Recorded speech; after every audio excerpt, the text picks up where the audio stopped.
पुढची महत्त्वाची बातमी आपण बघूया। उत्तर पुणे जिल्ह्यातल्या कुकडी प्रकल्पातील धरणांमध्ये केवळ 14% पाणीसाठा शिल्लक आहे आणि कुकडी प्रकल्पातील सर्वात मोठं धरण असलेल्या डिंबे धरणामध्ये आजच्या स्थितीला 13% पाणीसाठा शिल्लक आहे। कुकडी प्रकल्पावरती अवलंबून असणाऱ्या उत्तर पुणे जिल्ह्यातील आंबेगाव, शिरूर, जुन्नर, अहिल्यानगर या जिल्ह्यातील पारनेर, श्रीगोंदा, कर्जत, जामखेडमध्ये पाणी टंचाईचं जे संकट आहे ते आता गडद होण्याची शक्यता वर्तवली जाते। अशामध्येच पाणी जपून वापरावं असं आवाहन प्रशासनाकडून केलं जात आहे। या वाढत्या तापमानाचा परिणाम हा धरणातील पाणीसाठ्यामध्ये होतोय। पुणे जिल्ह्यातील जो कुकडी प्रकल्प आहे, ह्या संपूर्ण कुकडी प्रकल्पातील पाणीसाठा अतिशय झपाट्याने कमी होतोय। आता आपण आलो आहोत कुकडी प्रकल्पातील सर्वात मोठं आणि महत्त्वाचं असणाऱ्या डिंबे धरण परिसरामध्ये।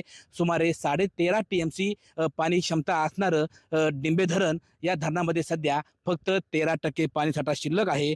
तर कुकडी प्रकल्पात येणाऱ्या येडगाव, माणिकडोह, वडज, पिंपळगाव जोगे, चिलेवाडी, घोड धरण व डिंबे धरण या सर्व धरणा मिळून फक्त 14% पाणीसाठा शिल्लक आहे।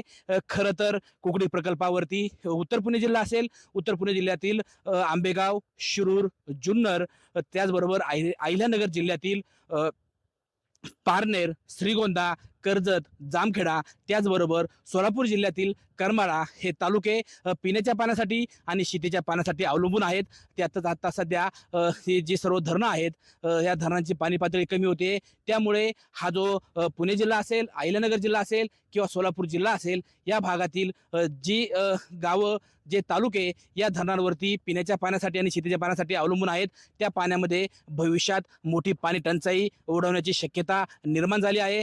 खरं तर चालू वर्ष हे अल निनोचं वर्ष आहे आणि त्यामुळे यावर्षी पाऊस जो आहे तो पाऊस उशिरा सुरू होण्याची शक्यता आहे। आणि त्यातच आता ही जी धरणं आहेत, या सर्व धरणांची पाणी पातळी कमी झाली आहे।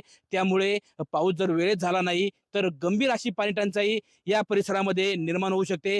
डिंबे धरणाचा जर विचार केला तर डिंबे धरणामध्ये सध्या फक्त 13% पाणीसाठा शिल्लक आहे।